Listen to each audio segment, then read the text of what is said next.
Alright, so we need to find the domain of the square root function.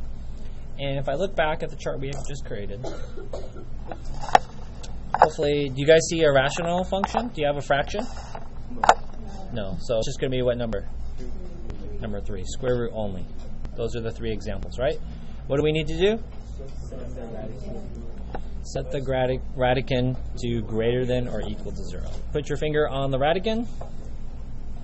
The radicand is on the inside here. That is the radicand. You can write it radicand. And basically we're going to set that. What did it say?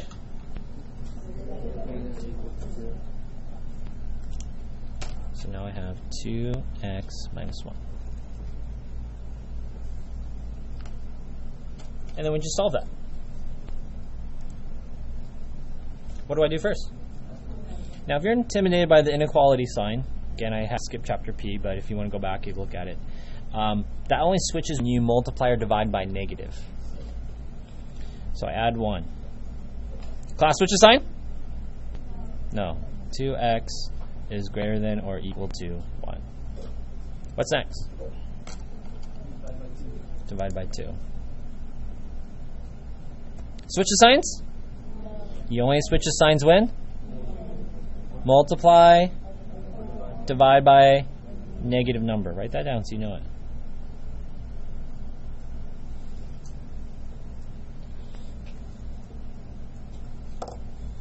Ooh, I got a challenge. From yesterday's lesson, what would you call this? What is our answer in? Inequalities. Let's write it in interval notation. You try it.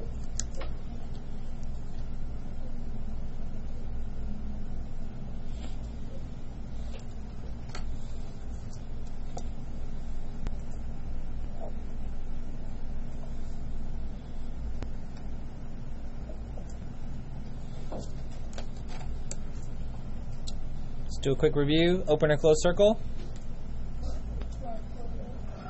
Which direction? Yeah, what is greater than? To the right. Cheesy trick. Variable's on the left. And wherever it's pointing to, that's where the arrow goes. So going to the right. Remember, your variable has to be on the left, and you should really think about it. Numbers that are bigger than 1/2. Okay, let's try interval notation now.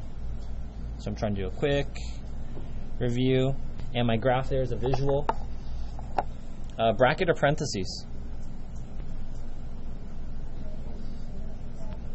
Bracket means include. So, in which direction are we going? To the right. Okay, so now I'm going to do it right below it. The left side of the graph is the bracket. Where do I start at? What number do you have? 1/2. And where am I going to? What's the right side now? Positive infinity, which has which symbol? Parentheses. So that should have been a quick review on interval notation.